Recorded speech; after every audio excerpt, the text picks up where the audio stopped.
I remember it as if it were yesterday, despite the years that have passed. I was huddled in my usual spot, a secluded corner of a bustling subway station, cradling my old, battered guitar that had seen better days.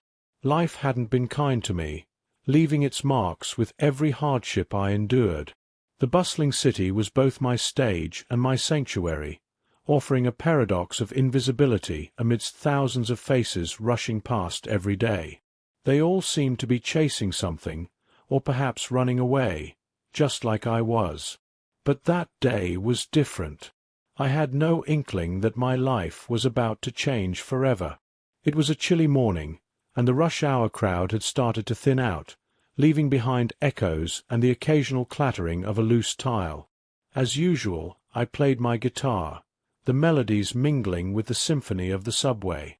Music was my escape, my way of speaking to the world without having to open my mouth. It was during one of these performances that I felt a pair of eyes on me. Not just any passerby's glance, but a deep, attentive gaze that felt as if it was reaching right into my soul. I looked up mid-strum and saw him, Pharrell Williams, an icon whose music had filled the airwaves and my own dreams. What was he doing here, watching me? He approached with a smile that seemed to light up the dim corners of the station. "That's some soul you've got in your music," he said, and those words felt like a warm breeze on a cold day. We talked, and I shared my story, not just the chapters of my struggles, but the pages filled with dreams and silent songs written in the solitude of night. Pharrell listened, really listened, like no one had in a very long time. "What if I told you that today could be the start of something new?" he asked, his voice a mix of curiosity and excitement. The idea seemed as distant as the stars to someone like me, who had called the shadowed corners of the city home for too long. But in his eyes, I saw something I hadn't seen reflected in my own for years: hope. He offered me a chance to record with him, to share my music not just with transient strangers, but with the world. It was a moment of disbelief, as surreal as the flickering fluorescent lights overhead. But it was real. Pharrell was real, and his offer was as genuine as the raw lyrics I penned in my darkest hours. The decision to take his hand and step out of the shadows didn't just change my location. It transformed my life. I went from singing tales to the cold, indifferent concrete of the subway to pouring my heart into a microphone in a studio that smelled of dreams and hard work. Each note recorded was a step away from my past, and a leap towards a future I had never dared to envision. Now, as I look back at that defining chapter, the melody of my life has a different sound, a different rhythm. It's a song of redemption, of chances taken, of lives intertwined by the unexpected grace of fate. And as I share this story with you, it's not just as a tale from the past, but as a living, breathing testament to the power of change, the beauty of music, and the unexpected moments that can indeed alter the course of our lives. The day everything changed started like any other, with a dull hum of the subway and the clatter of hurried footsteps. But as I strummed the chords of an old favorite, a melody that usually blended into the background noise of the city, I noticed him stopping, a moment that split my life into a before and after. Pharrell Williams, standing there, watching me play. My hands trembled slightly, the notes wavering under his gaze. He approached with a smile that seemed to acknowledge the rawness of my music, the years of pain woven into each note. He introduced himself, even though he needed no introduction, and sat down beside me. The world seemed to pause. Commuters passed by, but for us, time stood still. "What's your name?" he asked, his voice gentle, inviting me to share not just my music but my story. As I talked about my dreams of a stage larger than the corner of this subway station, my struggles with homelessness, and my love for music that kept me going, he listened. Really listened. "Imagine what you could do with a real audience, with people who came just to hear you play," he mused, his words painting pictures of possibilities I had scarcely let myself dream of. It wasn't just a conversation. It felt like an audition I hadn't prepared for, yet everything I had ever done had led me to this moment. "I want to help you get there," he said. It wasn't a promise, more like a shared dream, spoken aloud to give it weight. As we parted that day, he left me with more than just hope. He gave me his card and a promise that he'd be in touch. True to his word, a week later, I received a call. Pharrell had arranged for me to meet with a producer, someone who could help turn my subway songs into something the world could hear. The disbelief hung in my voice as I asked, "Really? Are you sure?" But deep down, I knew life was offering me a new melody, and this time I was ready to sing it loud. Stepping into the recording studio for the first time felt like entering a new world. The air buzzed with electricity, a stark contrast to the subway's stale chill. Here, every sound was crisp, intentional. As I stood behind the microphone, the weight of my guitar in my hands never felt more significant. The producer, a friendly guy with an encouraging smile, adjusted the settings, his movements precise. "Ready when you are," he said, and with those words, it was as if he handed me the keys to a door I'd been knocking on all my life. The initial recordings were rough. My voice cracked under the pressure, the strings vibrated with nervous energy. But with each take, I grew more confident, my music finding its true voice amidst the echoes of the studio. Pharrell would drop by, sometimes sitting in on sessions, offering words of encouragement or a nod of approval that meant the world to me. "You're doing great, just let it flow," he'd say, and I'd try to shake off the jitters and let my heart speak through the music. It wasn't just about laying down tracks. It was about crafting a story, my story, into each song. The producer encouraged me to dig deep, to bring out the emotions behind the lyrics, the pain, the joy, the resilience. "People need to feel it, not just hear it," he would often remind me. We experimented with different sounds, adding a violin here, a drum beat there, layering my raw subway tunes into rich, soulful melodies. Challenges were plenty. There were days when nothing seemed to work, when the lyrics felt flat, or my voice wouldn't cooperate. Doubts crept in during those quiet moments alone in the corner of the studio. Could I really do this? Was I good enough? But then I'd remember Pharrell's belief in me, the way he'd listened to me that first day. I couldn't let him down. I couldn't let myself down. As the album took shape, so did I. Each song told a part of my journey, from the shadows of the subway to the spotlight I was stepping into. I was not just recording music. I was rewriting my destiny, note by note. And with every track we completed, I felt a step closer to sharing my soul with the world, ready to let them hear the songs of a life truly lived. The release day of my album was a crescendo in my life's symphony that I had never imagined reaching. As I stood backstage at my first live performance, the venue buzzing with anticipation, my nerves danced to the rhythm of my rapidly beating heart. The crowd out there was no longer the faceless mass of the subway. They were here for me, to hear the music that had carried me from the streets to this very moment. Pharrell's presence that night was a reassuring beacon. "You've got this," he whispered as he gave me a quick, encouraging hug before I stepped into the spotlight. The warmth of the stage lights felt like a soft embrace as I looked out into the audience, my guitar firmly in hand. Taking a deep breath, I strummed the first chord, and my nerves settled. The familiar vibrations under my fingers felt like coming home.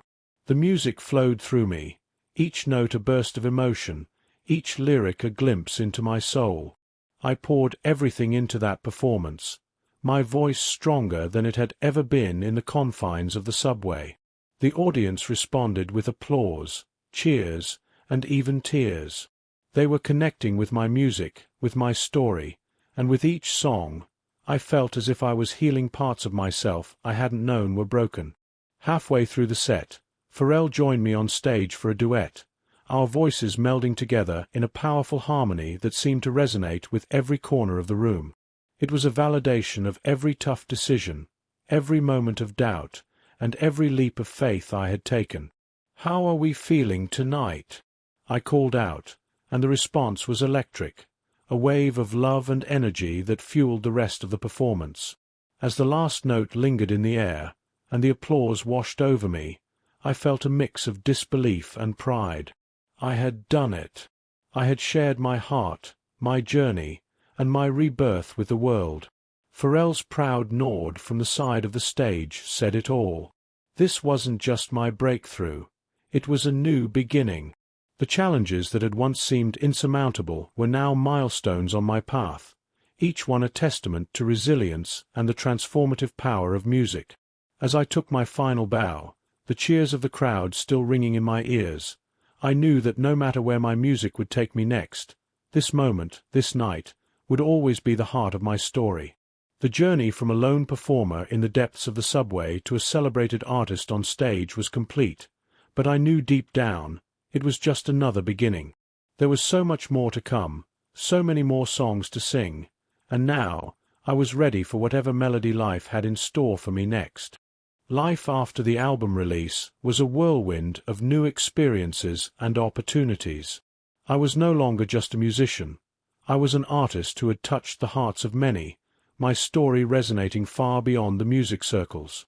Interviews, radio shows, and more performances filled my days, each one a step further away from my past and deeper into my new life. The spotlight was warm, but it also cast shadows, and I learned to navigate the highs and lows of fame with a careful balance. With every interview, I shared my journey, hoping to inspire others who might be struggling as I had. It's about never giving up, no matter how dark it gets, I would say, my story a testament to the power of perseverance and belief. Fans reached out with their own stories, and I realized that my music had started conversations about hope, resilience, and transformation. Adjusting to this new life wasn't without its challenges. The pace was relentless, and the expectations high. But every time I felt overwhelmed, I would pick up my guitar, and the familiar feel of the strings under my fingers would bring me back to my center. Music was my anchor, and no matter how much life changed, it remained my truest expression. Pharrell continued to be a mentor and friend, his guidance invaluable as I navigated my expanding career. "You're doing more than making music. You're making a difference," he would remind me, and those words would bolster me through the tough days. We collaborated on more projects, each one a new adventure, a new chance to grow and explore my artistry. As I moved forward, my music evolved. I began working on my second album, eager to delve deeper into my artistic journey. This new project was more introspective, reflecting not just where I had been but where I was going. The songs were layers of my growth, each track a chapter of my ongoing story. Looking back at where I started, the subway station now seemed like a distant memory, a place from another life. Yet, I knew it was the crucible that forged me. I often returned there, not to play, but to remember and to reflect. It grounded me, a poignant reminder of my roots and the raw, unfiltered dreams that had propelled me forward. This journey was far from over, and as I looked ahead, I was filled with a sense of anticipation and gratitude. The path was still unfolding, and I was ready to follow it wherever it led, with my music as my compass. The years that followed were filled with growth, both personally and musically. As I continued to tour and connect with audiences around the world, each performance strengthened my resolve and deepened my connection to my craft. The lights, the crowds, the applause, they all became part of a larger narrative of redemption and artistic expression. But amidst the whirlwind of fame, I remained committed to my roots, to the soulful tunes that had first echoed through the subway stations. One particular evening, as I stood backstage preparing for a concert in a renowned venue, I couldn't help but marvel at the journey. Who would have thought that the tunes I played to echo off the subway tiles would one day reverberate through the halls of such grand spaces? Yet, here I was, moments away from another performance, another opportunity to share my soul stitched into every lyric. The concert was a reflection of my entire journey, a blend of old songs that had seen me through the darkest times and new ones that celebrated the light I now lived in. The audience's energy was palpable, their enthusiasm a mirror to my own. As I played, my heart swelled with gratitude. "Are you ready to travel this road with me tonight?" I asked, and their roaring approval was the wind beneath my wings. Post-concert, the quiet of the dressing room was a stark contrast to the echo of the last notes still ringing in my ears. It was in these moments of solitude that I found time to reflect on the impact of my music. The letters from fans, the conversations at meet and greets, the shared stories of struggles and triumph, they all painted a vivid picture of the collective journey we were on. My music was not just my story anymore. It had become a vessel for many voices, each verse a thread in a larger tapestry of shared human experience. As the night drew to a close, I sat down to pen new lyrics, inspired by the faces I had seen in the crowd. Each line was a promise to keep pushing the boundaries of my music and to continue being a beacon for those still finding their way in the dark. This was not just a career. It was a calling, one that I had embraced fully, with all its responsibilities and joys.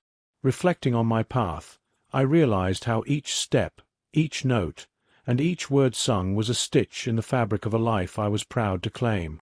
My music had given me a platform, but it had also given me a purpose, to inspire, to console, and to uplift.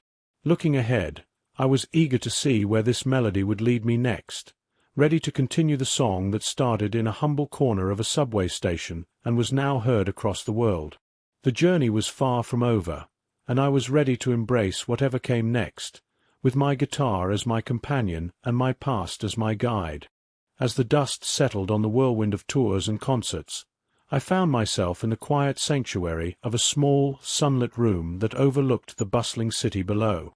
This room, filled with scattered sheets of music and the gentle aroma of jasmine from the open window, was my retreat, my creative haven where new songs took breath. It was here that I began working earnestly on my next project, a deeply personal album that reflected not just my journey but the transformation within. Each day, I'd sit at the old wooden desk, guitar in hand, peering over the skyline, letting the city's symphony inspire my melodies. The process was both challenging and cathartic. The notes didn't always come easy, and sometimes the right words seemed just out of reach.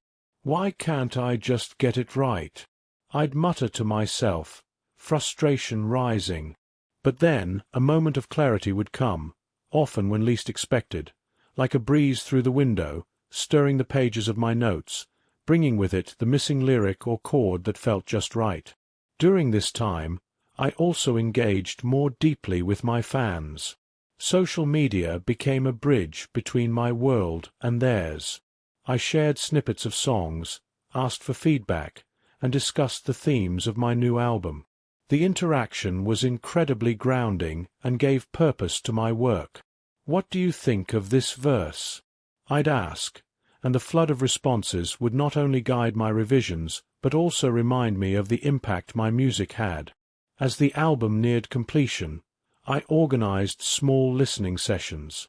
The intimacy of these gatherings was a stark contrast to the grandeur of concert halls, yet the nerves were just the same. I watched their faces as they listened, their expressions shifting with the mood of each track.